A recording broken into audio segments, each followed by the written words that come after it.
بسم اللہ الرحمن الرحیم۔ رام کے دروس کو سننے کے لیے ہمارے یوٹیوب چینل الاحسان میڈیا سینٹر کو سبسکرائب کریں اور گھنٹی کے نشان پر کلک کریں تاکہ نئے دروس کے متعلق آپ کو بروقت اطلاع ہو سکے۔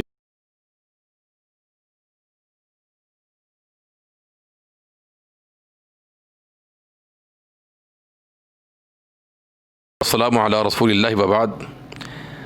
ہمارے ہاں ایک قربانی کے حوالے سے یہ غلط فہمی یہ پائی جاتی ہے کہ بہت سے لوگ محبت رسول صلی اللہ علیہ وسلم میں آ کر آپ صلی اللہ علیہ وسلم کی طرف سے قربانی کرتے ہیں۔ تو سوال یہ ہے کہ کیا نبی کریم صلی اللہ علیہ وسلم کی طرف سے قربانی کرنا جائز ہے یا نہیں جائز؟ کتاب و سنت سے کوئی بھی ایسی دلیل نہیں ملتی صراحتاً یا اشارتاً کہ جس سے یہ بات ثابت ہو کہ نبی کریم صلی اللہ علیہ وسلم نے اس بات کا حکم دیا ہو کہ امتی میری طرف سے قربانی کریں۔ تو اس لیے نبی کریم صلی اللہ علیہ وسلم کے نام پر قربانی کرنا یہ کتاب و سنت ثابت نہیں ہے، اور نہ ہی صحابہ کرام میں سے کسی ایک صحابی نے اللہ کے پیغمبر کے دنیا سے جانے کے بعد کبھی قربانی نہیں کی۔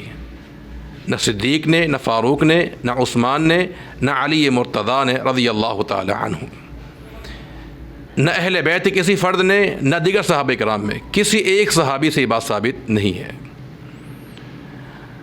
دوسری بات یہ ہے کہ اللہ کے پیغمبر سے محبت ہر مومن کو ہوتی ہے، اور یاد رکھیں امتی کا ہر نیک عمل اللہ کے پیغمبر کو ملتا ہے۔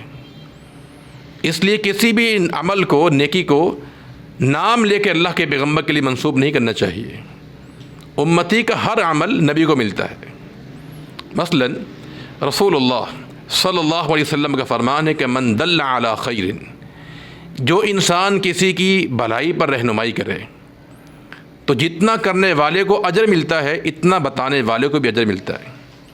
آج اگر ہم اللہ کی توفیق سے ہدایت پر ہیں، کتاب و سنت پر ہمارا عمل ہے، یہ اللہ کے پیغمبر کی دعوت کی بنیاد پر ہے۔ آپ داعی بن کر آئے، آپ مبلغ بن کر آئے، امت کے مہرباں بن کر آئے ہیں، آپ کی بدولت اللہ رب العالمین نے ہمیں اسلام کی نعمت سے مالا مال کیا ہے۔ تو جتنا ہمیں عمل کرنے کا اجر ملے گا اتنا ہی اجر رسول اللہ صلی اللہ علیہ وسلم کو دعوت دینے کی وجہ سے ملے گا۔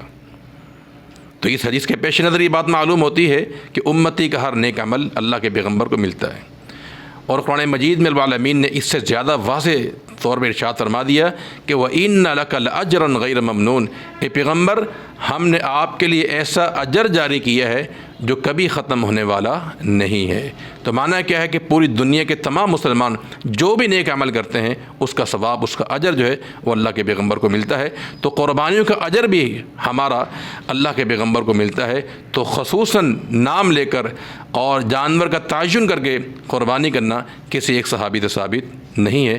اللہ تعالی ہم سب کو ہدایت عطا فرمائے، ہم سب کی اصلاح فرما دے۔ السلام علیکم ورحمۃ اللہ وبرکاتہ۔